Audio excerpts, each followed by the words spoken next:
Saudara Jehan. Hari ini kita akan mendengarkan seminar dari skripsinya Jehan yang terkait dengan kajian literatur, metode deteksi, bahaya dan pencegahan kontaminasi dari Salmonella sp pada daging ayam dan olahannya. Oke, pada kesempatan kali ini sebelum kita memulai sesi seminar ini, mari kita berdoa. Semoga seminar kali ini diberikan kelancaran dan ilmu yang bermanfaat serta menjadi amalan dan pahala untuk kalian semua yang hadir dan juga yang presentasi hari ini. Berdoa menurut agamanya masing-masing, dipersilahkan.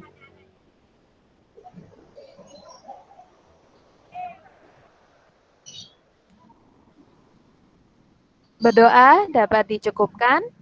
Baiklah, untuk lebih mengefisiensikan waktu, alhamdulillah kita mulainya cukup tepat waktu 10.03. Jehan, saya persilakan untuk memberikan penjelasan terkait materinya. Untuk Salmonella, waktunya adalah maksimum 20 menit. Kepada Jehan, saya persilakan.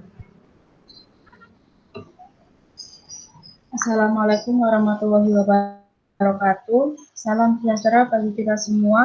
Hari ini tanggal 6 Agustus 2020 akan dilaksanakan seminar hasil akhir dengan judul Kajian Literatur Metode Deteksi Bahaya dan Pencegahan Kontaminasi Salmonella sp pada daging ayam dan olahannya. Perkenalkan, saya Dian Rahil MF.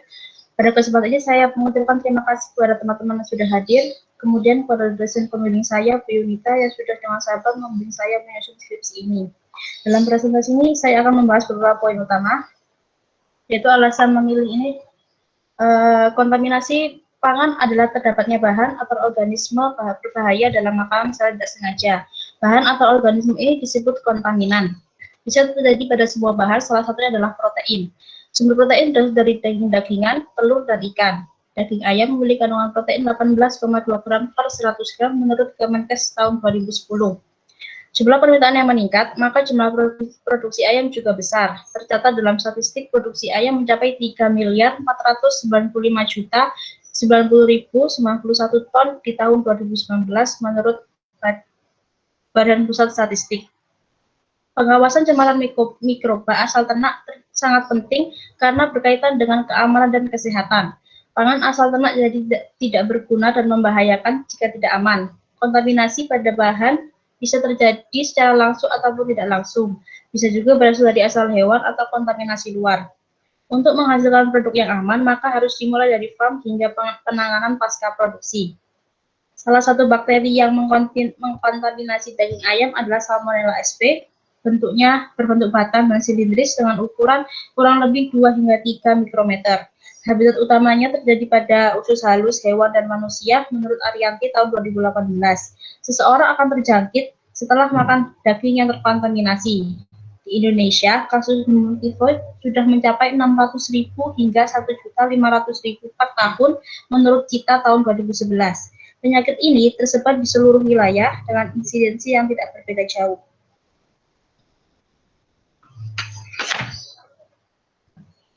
Uji deteksi Salmonella sudah banyak dilakukan oleh peneliti dengan melakukan beberapa metode, yaitu diantaranya metode konvensional dan metode PCR. Untuk mengurangi kasus demam tifoid, upaya dapat dilakukan untuk mencegahnya, diantaranya dengan melakukan hygiene personal, alat yang digunakan dipastikan bersih, mengurangi kontaminasi silang, dan memasak secara matang. Berdasarkan hal tersebut, dari beberapa jurnal dapat diambil kesimpulan mengenai metode uji yang efektif serta bahaya dan pengendalian terhadap daging ayam dan olahannya. Tujuan dari penelitian ini adalah mengidentifikasi, menganalisis, membandingkan sumber literatur berupa hasil penelitian yang mengemukakan berbagai cara untuk deteksi bahaya dan pencegahan kontaminasi Salmonella sp pada daging ayam dan olahannya. Manfaatnya adalah dapat dijadikan referensi terhadap berbagai upaya yang dapat dilakukan untuk deteksi bahaya dan pencegahan kontaminasi Salmonella sp pada daging ayam dan olahannya. Metode yang digunakan adalah telah pustaka, mengumpulkan berbagai pustaka yang sudah terpublikasi, diperoleh melalui data sekunder yang terdapat pada jurnal, skripsi, dan berbagai literatur dari internet. Pengumpulan sumber pustaka dilakukan dengan mengunduh pustaka dari repositori beberapa universitas seperti pada layar. Nah, untuk tambahan informasi, dicari pada website yang dapat dipertanggungjawabkan seperti BPOM, BSN, dan SNI. Adapun diagram penelitiannya adalah sebagai berikut. Lalu apa sih bakteri Salmonella itu? Bakteri ini berbentuk batang dan silindris seperti yang sudah dijelaskan tadi, umumnya berukuran kurang lebih 2 hingga 3 mikrometer, tidak berspora, kemudian berkembang biak dengan cara membelah diri. Suhu pertumbuhan optimum bakteri ini adalah 37 derajat Celcius dengan pH 6 hingga 8. Pada suhu 56, keadaan kering bakteri ini akan mati. Dalam air bisa bertahan selama 4 minggu dan habitat utamanya pada usus halus hewan dan manusia. Cita menyebutkan, bakteri merupakan indikator keamanan pangan, di mana seluruh serotip bersifat patogen, sehingga jika adanya bakteri dalam pangan dianggap membahayakan kesehatan. Gejala yang dialami yaitu demam dengan suhu tubuh 40,5 hingga 41,5 derajat Celcius, disertai dengan sakit kepala dan sembelit. Gejala lainnya adalah diare disertai mulas yang sangat hebat menurut dari tahun 2017. Adapun klasifikasi Salmonella adalah sebagai berikut menurut Andi tahun 2014. Sumber kontaminasi terdapat pada daging, telur, ataupun susu. Perlakuan ternak sebelum pemotongan berpengaruh terhadap jumlah mikroba. Ternak yang diangkut dari tempat lain hendaknya tidak dipotong sebelum cukup istirahat, karena meningkatkan jumlah bakteri dibandingkan ternak yang masa istirahatnya cukup menurut kurva tahun 2016. Ketentuan SNI nomor 01/6366/2000 menyebutkan bahwa daging ayam yang aman adalah memiliki angka lempeng total 1 kali 10 pangkat 4 dan kandungan salmonellanya negatif per 25 gram. Titik gejala akan tumbuh 8 hingga 72 jam setelah mengkonsumsi pangan yang tercemar. Jumlah salmonella yang dapat menimbulkan salmonellis antara 107 hingga 109 sel per gram. Pengawasan cemaran mikroba sangatlah penting, terutama berkaitan dengan keamanan dan kesehatan konsumen. Cemaran mikroba dapat terkontaminasi secara langsung ataupun tidak langsung. Dalam hal ini pengujian bisa dilakukan dengan 2 metode, yaitu dengan konvensional. Metode ini sering digunakan pada instansi atau penelitian skala laboratorium. Identifikasi bakteri untuk mengetahui ada tidaknya cemaran mikroba dalam pencegahannya. Adapun sampel yang diuji adalah sebagai berikut, ada daging ayam mentah, olahan ayam, serta peralatan pemotongan ayam. Beberapa media dilakukan pengujian dengan melakukan pengenceran dan pengayaan. Pada media PSA, media ini mengandung glukosa sebagai karbon. Jika terkontaminasi, maka media akan berwarna coklat atau ungu kehitaman hingga kilap logam yang tampak pada goresan. Untuk hektoen enterik agar, media ini mengandung 3 jenis karbohidrat, yaitu laktosa, glukosa, dan salisin. Komposisi laktosa adalah yang paling tinggi. Jika media ini terkontaminasi salmonella, maka media akan berubah menjadi warna hijau kebiruan dengan atau tidak titik hitam. Media yang selanjutnya adalah silose lisin deoksilat agar. Bakteri ini mengeluarkan silos dan mendekarboksilat lisin sehingga mengubah pH menjadi basa. Pada pH ini, kuman salmonella menghasilkan hidrogen sulfida, di mana akan mengubah media menjadi warna hitam. Media selanjutnya adalah mekangki, dengan plusnya yang utama adalah laktosa, garam empedu, neutaret sebagai indikator warna. Bakteri yang tidak memfermentasi laktosa biasanya bersifat patogen. Golongan bakteri ini tidak memperlihatkan perubahan warna. Oleh karena itu, warna koloni dengan warna media sama, menurut Wulandari dan Lilis. Media selanjutnya adalah brain heart infusion dan rambak agar, mengandung pepton protease dan infus dari otak betis dan hati sapi yang berfungsi sebagai sumber karbon, nitrogen, dan faktor pertumbuhan penting serta asam amino dan vitamin. Rambak agar merupakan media padat untuk pertumbuhan bakteri. Adanya bakteri ditunjukkan dengan perubahan warna koloni berwarna merah pada goresan. Dan media yang terakhir adalah Salmonella shigella agar, tersusun atas beberapa bahan seperti campuran ekstrak, vitamin, mineral, dan asam amino, campuran bile salt, sodium sitrat, dan brilliant green, neutral dan ferric sitrat. Pada salmonella memperlihatkan zona kuning di antara koloni hitam dan pertumbuhan mikroba atau koloninya berwarna merah atau hitam.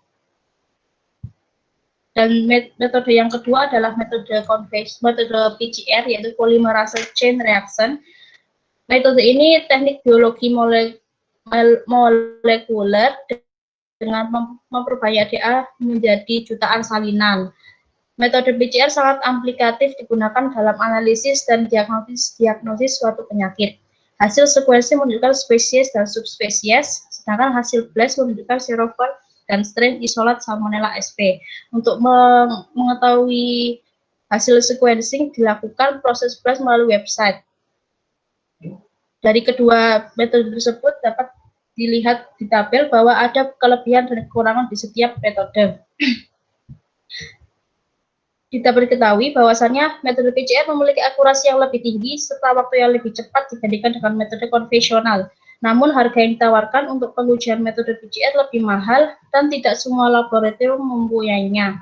Oleh sebab itu, jika pengujian skala laboratorium universitas cukup menggunakan metode konvensional dengan harga lebih murah meskipun membutuhkan waktu yang lebih lama. Sedangkan PCR lebih efektif jika digunakan pada skala laboratorium, rumah sakit atau instansi. Kontaminasi merupakan pencemaran terhadap bahan atau produk yang bisa berdampak buruk. Mikroba merupakan kontaminan dari makhluk hidup, dan keberadaan salmonella saat di peternakan bisa saja terjadi sejak di peternakan atau sejak dalam induknya. Induk bertelur, maka telur sudah terkontaminasi, atau saat ayam disembelih terjadi kontaminasi silang. Hasil penelitian didapatkan hasil uji terhadap Salmonella sp pada bahan pangan maupun olahan pangan serta beberapa penyebab sampel terkontaminasi. Tabel tersebut merupakan hasil dari penelitian dengan sampel daging ayam. Dari kelima sampel daging ayam ada satu sampel yang negatif. Pada penelitian Kusumaningrum melakukan perlakuan perendaman daging ayam dengan daun salam, di mana daun salam bisa menghentikan mikroba Salmonella sp. Sedangkan pada daging lainnya, daging terkontaminasi Salmonella dari beberapa sampel. Untuk tabel di sini merupakan hasil dari penelitian olahan ayam. Dari keseluruhan ada beberapa sampel yang negatif. Menurut peneliti, perlakuan produk sebelum dilakukan penelitian, yaitu saat masih di pedagang, produk diperlakukan dengan hygiene personal dan sanitasi yang baik. Oleh karena itu, tidak hanya pada daging ayam saja yang bisa terkontaminasi Salmonella sp, namun daging ayam olahan pun juga masih bisa terkontaminasi jika tidak dilakukan proses yang baik. Sama halnya dengan olahan sate ayam, ayam bakar, dan soto ayam ini. Untuk sate ayam, seluruh sampel negatif, dikarenakan pedagang melakukan sanitasi yang baik dengan selalu membersihkan tempat pembakaran, dan setelah dibakar, produk sate ayam disimpan dalam wadah tertutup. Untuk ayam bakar dan soto ayam, seluruhnya positif terkontaminasi. Selain olahan ayam, peralatan juga bisa terkontaminasi Salmonella, khususnya alat pencabutan, bak pencucian, meja, dan talenan yang sering berkontak langsung dengan daging ayam. Sementara pada bak perebusan, negatif terkontaminasi Salmonella. Lalu mengapa sampel terkontaminasi? Beberapa alasan dari peneliti yaitu kontak sel tidak langsung, terjadi pencemaran silang, tidak adanya hygiene personal, sanitasi tidak baik saat pengolahan, penyimpanan dan tempat jualan kurang baik, serta kontaminasi primer dan sekunder. Tingkat cemaran yang membahayakan dapat menyebabkan kematian. Beberapa upaya dapat dilakukan untuk meminimalisir yang bisa dilakukan oleh ibu rumah tangga, pedagang, pemerintah, bahkan siapa saja. Di Indonesia, kegiatan pengendalian belum optimal karena belum didukung dengan pendanaan yang memadai. Pada tahun 2014, biaya yang dialokasikan hanya 1,3% dari biaya rata-rata setiap tahunnya menurut Kurva tahun 2016. Selain itu, belum semua kabupaten atau kota memiliki anggaran khusus untuk program pengendalian tifoid. Anda Yani menyebutkan juga bahwa ada hubungan antara kegiatan masyarakat dengan demam tifoid. Di antaranya adalah pendapatan warga, terus kebiasaan mencuci tangan sebelum makan, kebiasaan mencuci tangan setelah buang air besar, kondisi tempat sampah, dan riwayat kontak dengan penderita demam tifoid di wilayah Karangmalang. Untuk mencegah, ada beberapa upaya yang dilakukan saat di peternakan, distribusi produk, dan saat pemasakan. Lalu apa saja upaya yang dapat dilakukan? Tabel di sini dapat dilihat bahwa ada beberapa upaya untuk kita sendiri, diri sendiri, dari pemerintah, bahkan dari pedagang, secara garis besar, kebiasaan untuk menghindari kontaminasi dan upaya pengendaliannya adalah dengan kebiasaan bersih serta hygiene di setiap tempat dan pelakuan. Untuk upaya pemerintah dapat melakukan pengawasan dan pembinaan kepada pedagang ataupun masyarakatnya untuk agar meminimalisir terjadinya kontaminasi. Beberapa peneliti juga melakukan penelitian terhadap kepekaan zat antibiotika, yaitu seperti chloramphenicol, ampicillin, trimetoprim, dan sulfamethoxazole, di mana zat antibiotika ini memiliki sensitivitas yang tinggi untuk terapi pasien demam tifoid. Lalu beberapa SOP juga dilakukan seperti di rumah pemotongan, yaitu dengan menggunakan peralatan yang mudah dibersihkan dan tidak mudah korosif. Meja potong diusahakan mudah dibersihkan dan mudah kering dan tidak terbuat dari kayu.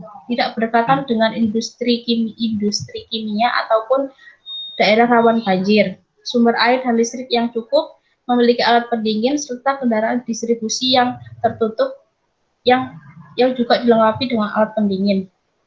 Untuk SOP di rumah produksi tidak berdekatan dengan gudang ataupun sampah, memiliki ventilasi yang cukup, peralatan yang digunakan harus mudah dibersihkan dan tidak mudah korosif, terhindar dari serangga ataupun hewan lainnya, karyawan dipastikan sehat, dapur rumah produksi juga harus dipastikan bersih dan kering, karyawan selalu menerapkan hygiene personal dan selalu menggunakan sarung ataupun celemek. Untuk SOP di pasar, para pedagang juga harus menjaga kebersihan diri sendiri, selalu mencuci tangan sebelum atau sesudah melakukan jual beli, membersihkan tempat dagang sebelum dan sesudah berdagang, menggunakan peralatan yang mudah dibersihkan dan tidak mudah korosif, serta selalu dalam keadaan sehat. Adapun untuk ibu rumah tangga ataupun kegiatan di rumah juga ada beberapa SOP, yaitu memisahkan antara telan bahan mentah, sayuran, dan bahan matang. Tidak menggunakan wadah bekas bahan mentah, selalu mencuci tangan sebelum dan sesudah mengolah bahan, memastikan dapur bersih dan kering, selalu mencuci peralatan, dan dipastikan kering sebelum disimpan. Untuk menyimpan makanan, jika tidak segera dikonsumsi, maka harus disimpan pada suhu dingin kurang dari 5 derajat Celcius atau dipertahankan pada suhu lebih dari 60 derajat Celcius. Untuk thawing daging beku pun juga memiliki SOP, yaitu dengan 3 cara, dengan air dingin. Dengan cara daging dimasukkan dalam plastik dan direndam air dingin setiap 30 menit, air dingin diganti hingga tidak ada bunga es pada daging. Untuk microwave, setelah mencair, segera diolah untuk menghindari perkembangan mikroorganisme. Dan thawing dengan suhu refrigerasi, daging beku dari freezer diletakkan di refrigerator dengan lama pencairan berkisar antara 5-8 jam hingga tidak ada lagi bunga es pada daging. Nah, untuk kesimpulannya, kontaminasi pada daging ayam dan olahannya bisa terjadi saat di peternakan atau terjadi kontaminasi silang. Proses pemasakan yang tidak sempurna juga mengakibatkan masakan terkontaminasi. Uji Salmonella SP bisa dilakukan dengan 2 metode, yaitu konvensional dan PCR. PCR memiliki akurasi lebih tinggi serta waktu yang dibutuhkan untuk pengujian lebih cepat jika dibandingkan dengan metode konvensional. Namun, harga yang ditawarkan untuk pengujian metode cepat lebih mahal Oleh sebab itu, jika pengujian dilakukan hanya skala lab universitas, cukup menggunakan metode konvensional karena harga yang ditawarkan jauh lebih murah meskipun membutuhkan waktu yang lama. Sedangkan metode cepat PCR akan lebih efektif jika digunakan pada skala lab rumah sakit maupun instansi kedinasan. Seperti saat ini, COVID-19 menggunakan metode PCR dalam pengujiannya. Dan yang terakhir adalah upaya dalam pencegahan bisa dilakukan dalam ternak atau saat proses pemasakan. Hygiene personal dan pemasakan yang baik serta sterilisasi peralatan juga dapat meminimalisir kontaminasi. Sarannya adalah pada kajian selanjutnya perlu peninjauan lebih banyak lagi pada uji dengan metode PCR serta beberapa metode lainnya yang lebih akurat sehingga bisa membandingkan lebih detail dari sekian banyak metode. Mungkin terima kasih dari presentasi saya. Apakah ada pertanyaan?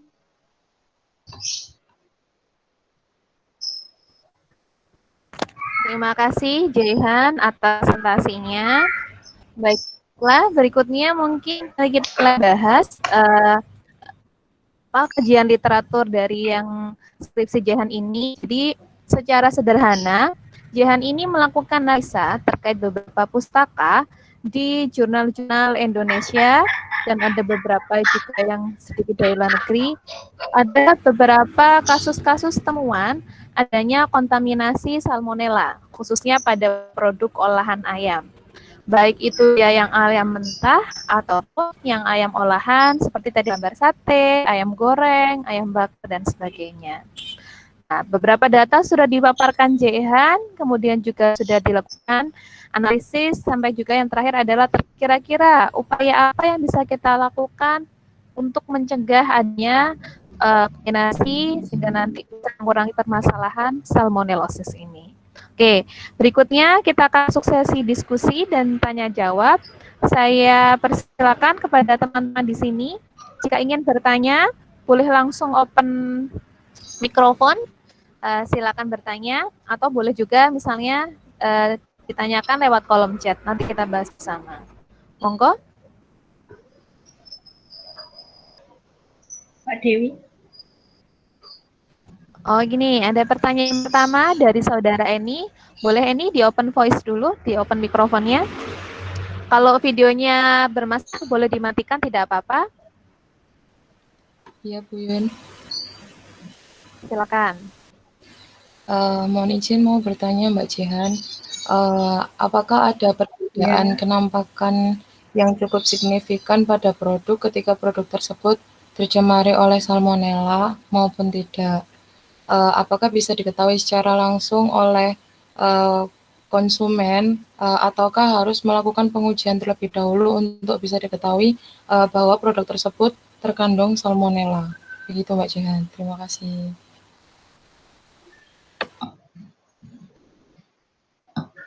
Silakan Jehan dijawab. Oh, terima kasih Mbak Isna ini. Ya, bakteri salmonella kan dia bakteri yang sangat kecil. Nah, kalau dalam makanan itu tidak dapat dideteksi dengan hanya melihat makanan atau dengan mata yang telanjang. Untuk mengetahui adanya bakteri kan perlu dilakukan uji. Namun kalau misalnya itu kan bukan suatu hal yang sederhana. Oleh sebab itu kita hanya bisa mengantisipasi atau mengurangi resiko agar tidak terkena, maksudnya tidak keracunan makanan. Nah, salah satunya adalah masak telur sampai benar-benar matang, ataupun ayamnya itu juga dimasak secara matang. Kemudian untuk daging, jika dia daging utuh bisa dimasak hingga suhu 63 derajat, jika dia daging digiling sampai 71 derajat, ataupun unggas sampai 74 derajat. Hal ini karena temperatur tersebut sebagian besar dapat mati jika terkena suhu yang panas.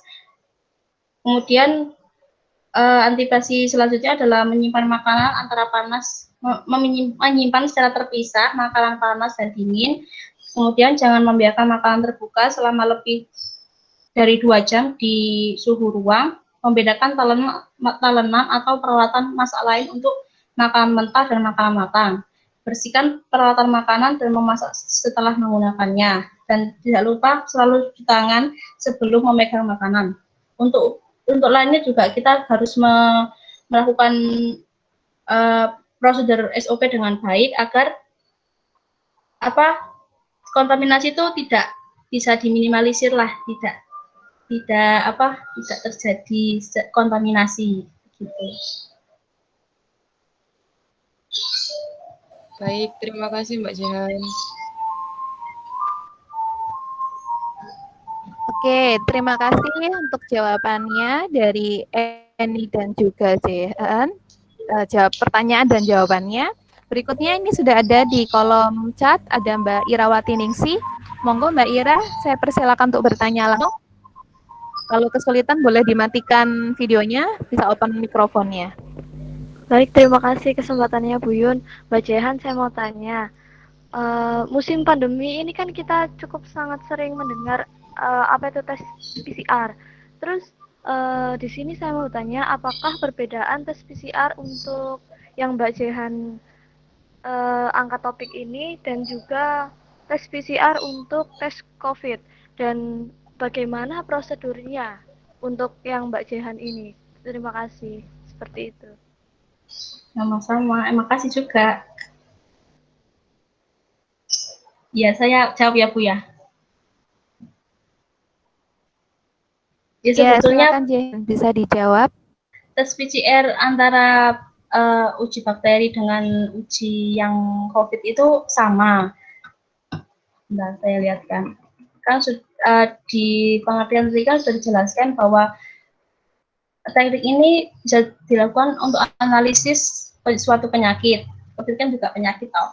Nah, untuk prosedurnya juga sama dengan melakukan sampel di ekstraksi DNA, yaitu DNA diperbanyak, kemudian di sequencing dengan mesin elektroforesis, kemudian hasil sequencingnya akan diproses blast dengan cara dia menyamakan pada website, ya, menyamakan pada website, dan keluarlah hasil uji. Nah, untuk sampel yang digandakan ini akan dicocokkan dengan DNA Salmonella. Jika dia cocok maka positif. Seperti halnya dengan COVID kan, dia diambil sampel dari air liur atau itu yang di hidung itu, dia akan digandakan sebanyak mungkin, kemudian dicocokkan dengan DNA COVID. Kalau dia cocok berarti dia positif COVID, kalau dia nggak cocok berarti dia negatif. Begitu Mbak Ira.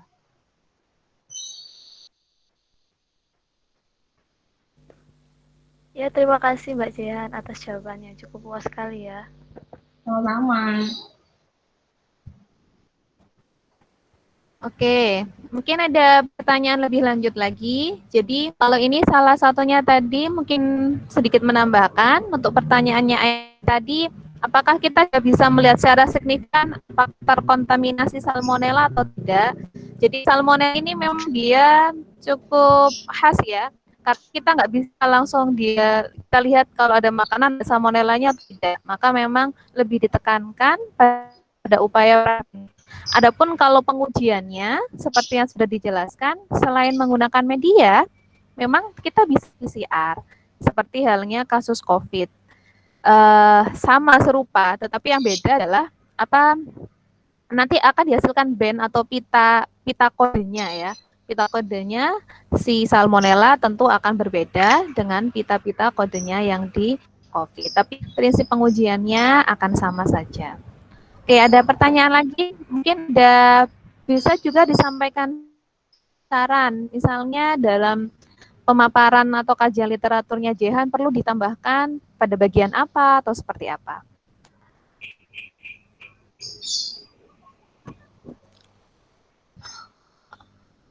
Oke, mungkin karena masih ada waktu, saya coba putarkan sedikit video. Mungkin di sini khususnya yang teman-teman mahasiswa yang dari angkatan TIP 7 mungkin ya, yang baru kemarin dapat mata kuliah mikrobiologi. Mungkin ini akan saya putarkan sedikit video singkat terkait salmonella dan kelompoknya bakteri yang terkait salmonella ini. Mungkin nanti setelah ada video mungkin ada pertanyaan lagi. Kita akan sesi ini sampai sekitar 1 jam, jadi masih ada sedikit waktu, monggo kita bisa lebih banyak membahas terkait salmonella dan sebagainya ini. Oke, saya izin share ya, Jehan ya. Oh iya, Bu, saya perhatikan.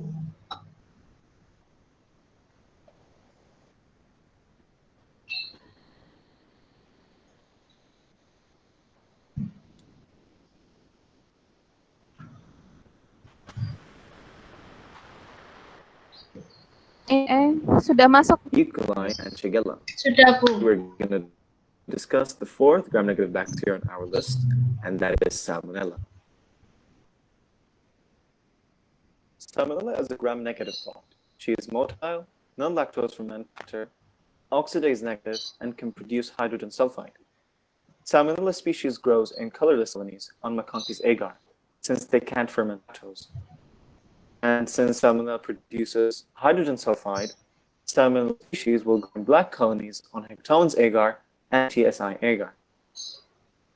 Remember that I told before that Shigella does not use hydrogen sulfide, and so Shigella species grow in green colonies on Hectone's agar. Now let's talk about the virulence factors. The first one is endotoxin, and by now you should figure out why she has an endotoxin. And the second one is VI capsule, which allows the Salmonella to survive the complement-mediated damage. Okay, let's move on to the clinical part now. First, we have salmonellosis. Now, there are two types of presentation depending on the species of the infecting Salmonella, which are typhoidal or non-typhoidal. Typhoidal salmonellosis, also known as typhoid fever or enteric fever, is caused by Salmonella typhi, and it's characterized by fever, constipation followed by diarrhea, and occasionally rose spots rash.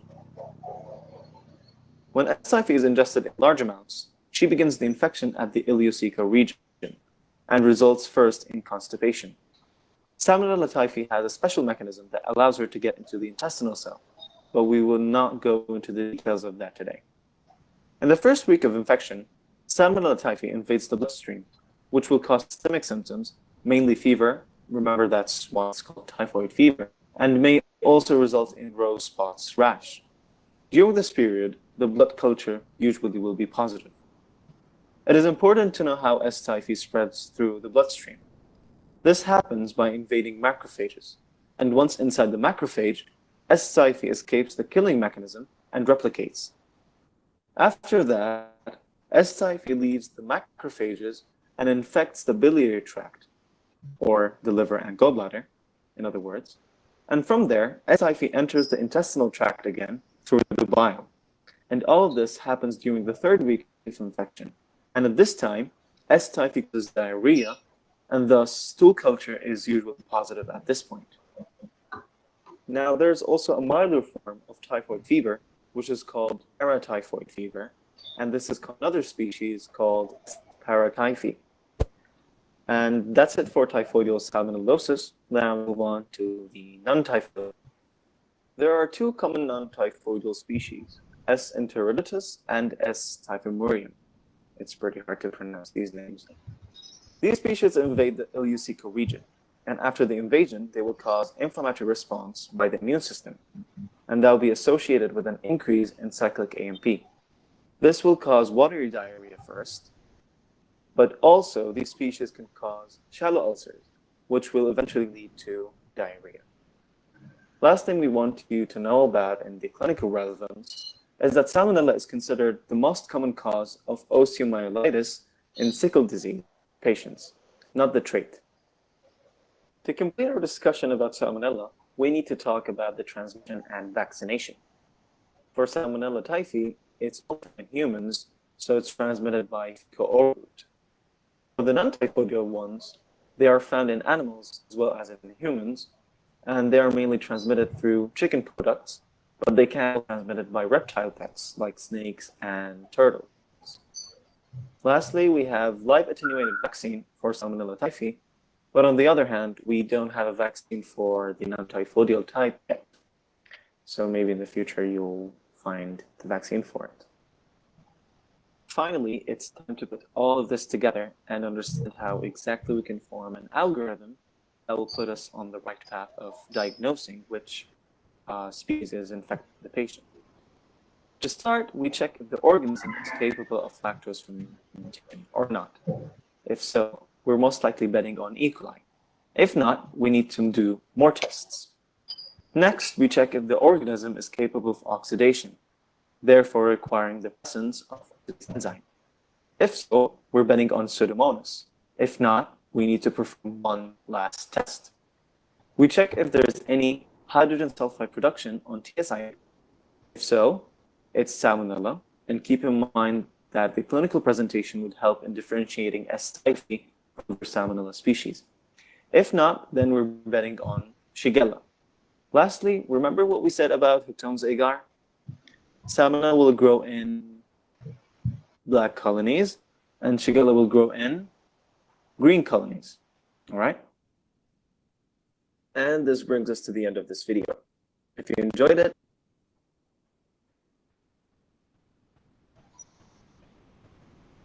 Oke, mungkin itu tambahan sekilas informasi terkait mungkin buat yang teman-teman SI 7 terkait salmonella. Jadi salmonella ini memang salah satu kelompoknya mikroorganisme yang patogen yang berbahaya.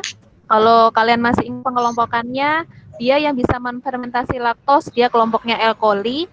Yang tidak bisa menfermentasi laktos itu masih kita bedakan lagi. Apakah itu Pseudomonas, atau kelompoknya Salmonella atau Shigella. Oke, mungkin dari sini ada pertanyaan lagi mungkin dari teman-teman di sini terkait Salmonella ini.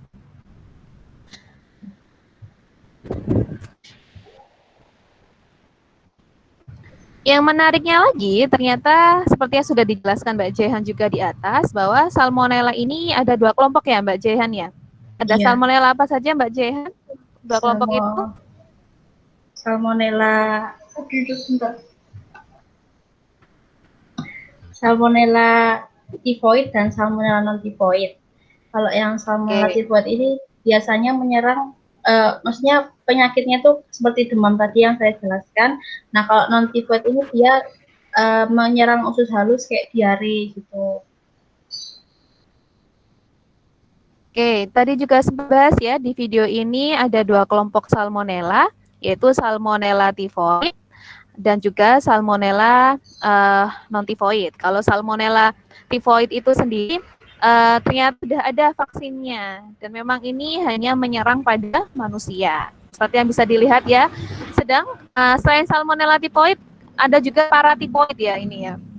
Masih dalam kelompoknya itu. Nah, satu lagi adalah yang sudah dijelaskan tadi adalah kelompoknya non-typhoid. Ini dilihat juga ada kelompoknya Salmonella enteriditis dan Salmonella typhimurium. Nah, ini jenis Salmonella banyak kita temukan di produk-produk yang pangan yang terkontaminasi.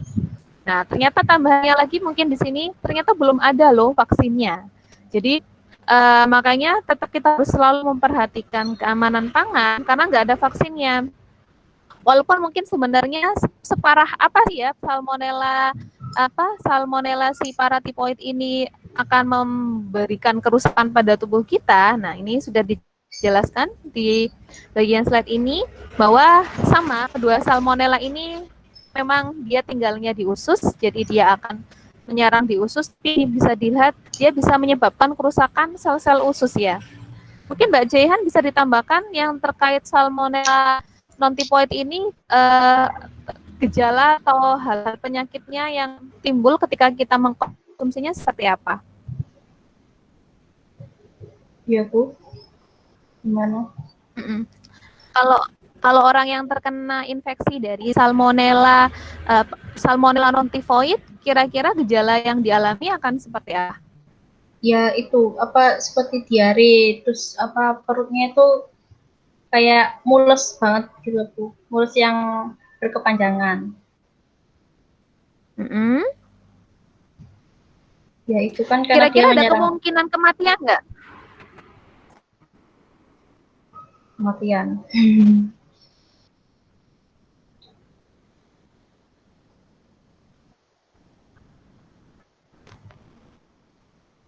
Oke, teman-teman di sini kira-kira setelah ada beberapa tambahan informasi tadi, ada yang ingin ditanyakan? Bisa langsung ataupun juga menuliskan pertanyaan di kolom chatnya. Atau Mbak Jaihan, kira-kira ada yang ditambahkan nggak terkait informasi seberapa penting sih kita harus menjaga makanan terkait kasus salmonella ini? Ya, mungkin untuk dalam makanan kan kita nggak tahu bakteri itu ada atau tidak dalam makanan kita. Bakteri pun tidak hanya ada pada ayam saja, namun pada telur, pada daging lainnya. Oleh sebab itu maka kita untuk melakukan sebelum konsumsi kita berhati-hati agar tidak terjadi hal-hal yang tidak diinginkan.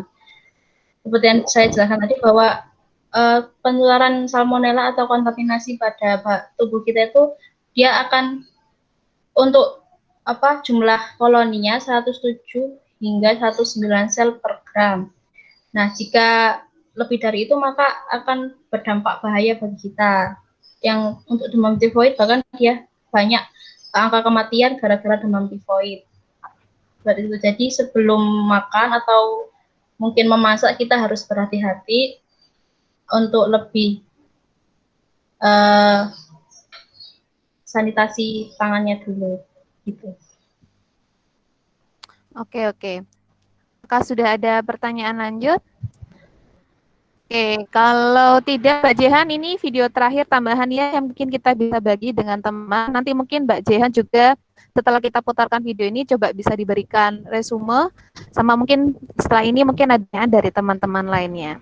Oke, saya izin putar video ya. Be lurking in your fridge, waiting to make you sick. It could be on that raw meat, hiding in those eggs, or maybe it's made its way onto your produce. Contaminated food looks and smells totally normal, so you won't know it's there until you get sick.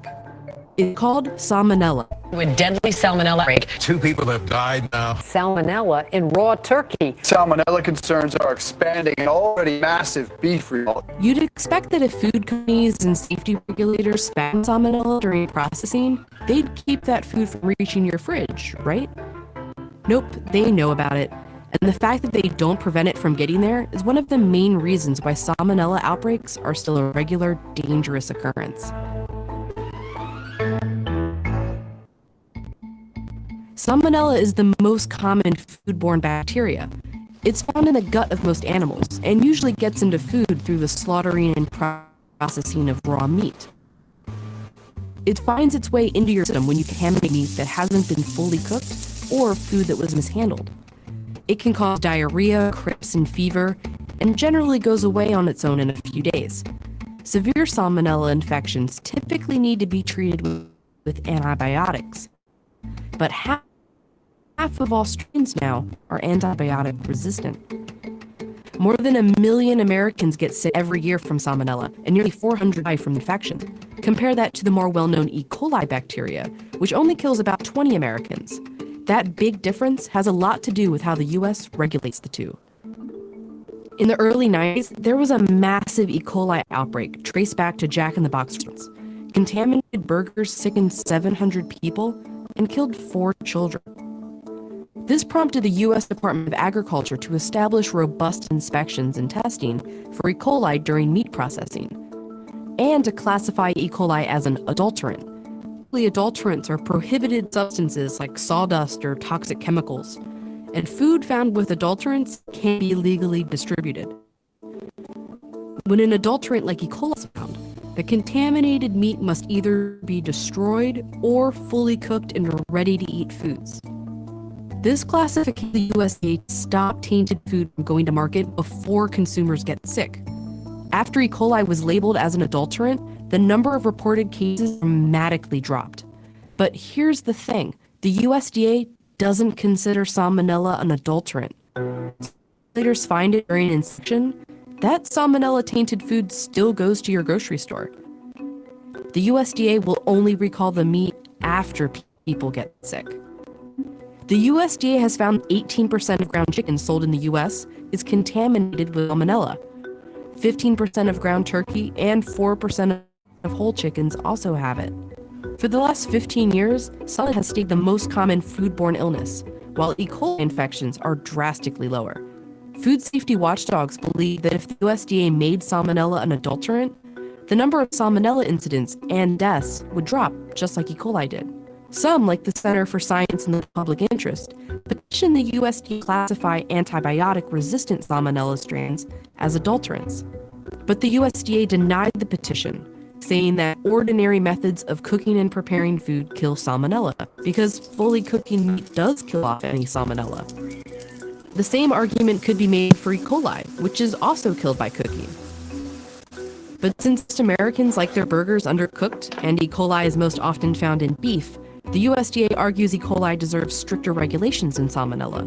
No one is purposefully eating a medium-rare turkey burger. Yet people are still undercooking poultry, even if just by accident. In a study conducted by the USDA, 45% of people failed to fully cook their turkey burgers, putting them at risk of salmonella poisoning. And even if you're cooking your meat right, salmonella can still find its way to lurk in your kitchen. 48 people contaminated spice containers. 97% of people failed to wash theirs every time they were supposed to. So how do you protect yourself from the salmonella that could be in your fridge? First, keep raw meat away from everything else. Never ever wash poultry. And wash your hands every time you touch raw meat. Every single time. Because until the USDA updates the list of ingredients, salmonella prevention is on you. If you haven't heard already, we launched a paid membership program on YouTube called the Vox Video Lab. You can check out at vox.com/join. If you join the Video Lab, you get access to live stream discussions with our creators, behind the scenes peeks of our work, our picks for the best videos on the internet, directors' commentaries on our videos, an awesome badge that levels up over time, and a lot more for a small monthly payment.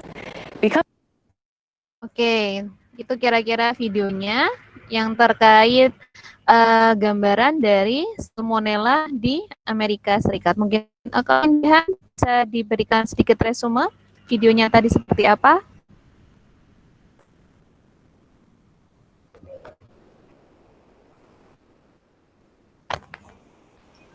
Ya, yang saya lihat itu penyakit gara-gara salmonella lebih tinggi daripada E. coli, di mana salmonella sudah memakan korban sekitar 378 kematian, sedangkan E. coli hanya 20 kematian.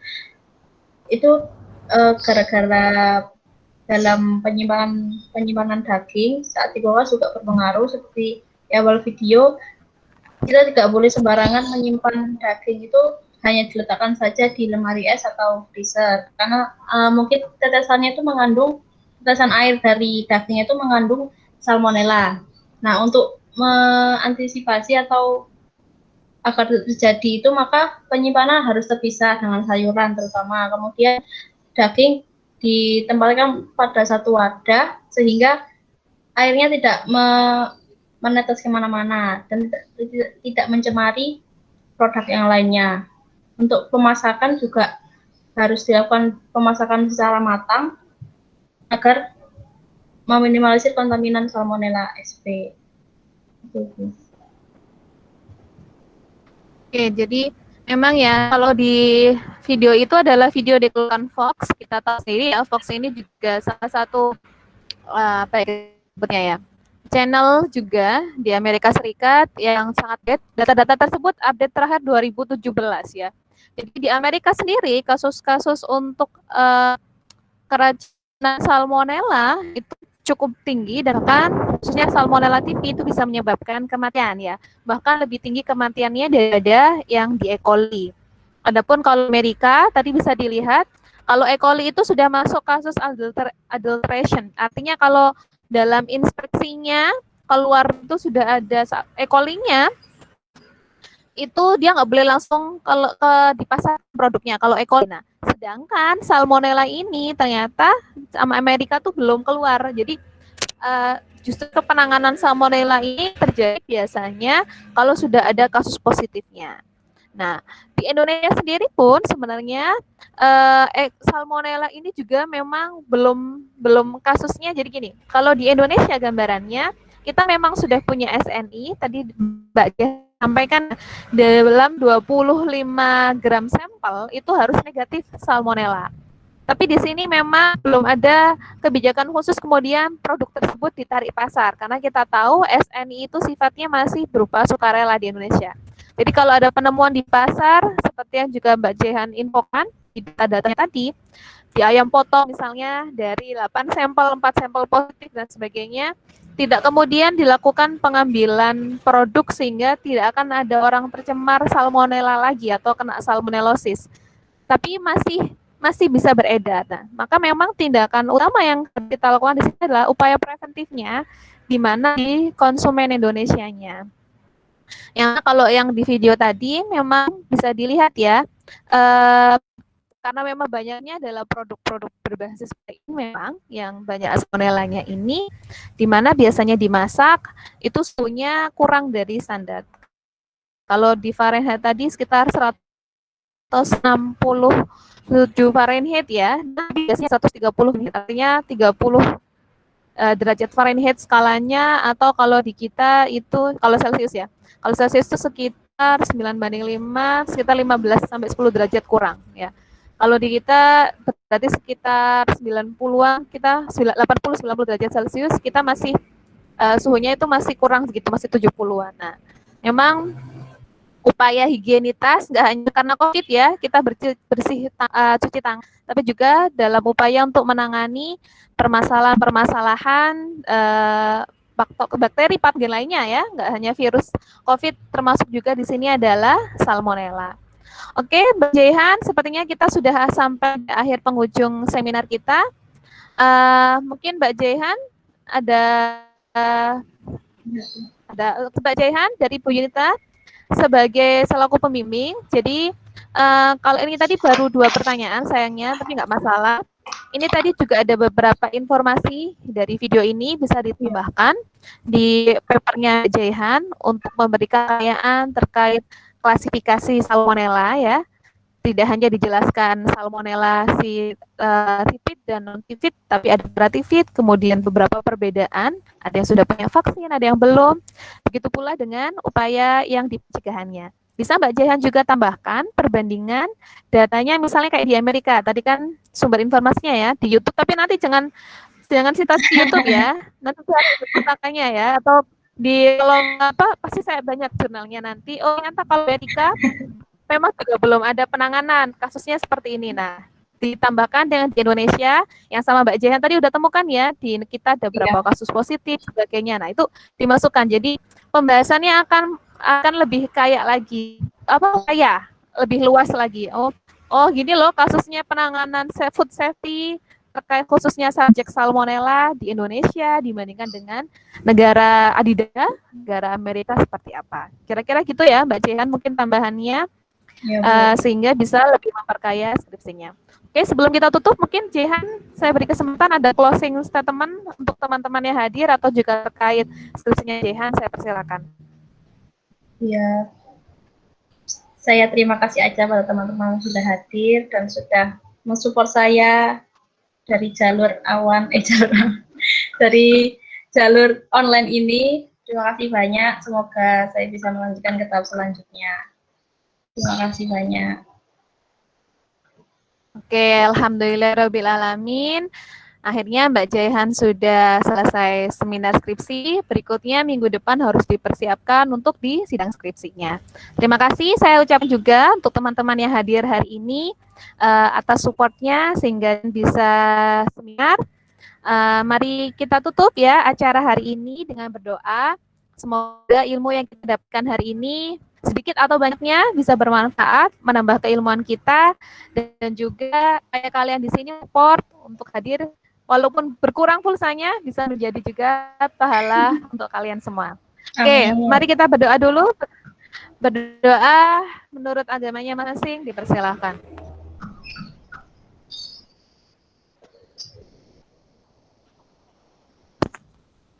Oke, berdoa dapat dicukupkan. Sekian dari Bu Yunita, selaku pembimbing di Departemen Teknologi Industri Pertanian UISI. Mohon maaf atas kekurangan. Terima kasih. Wassalamualaikum warahmatullahi wabarakatuh. Waalaikumsalam warahmatullahi wabarakatuh. Terima kasih.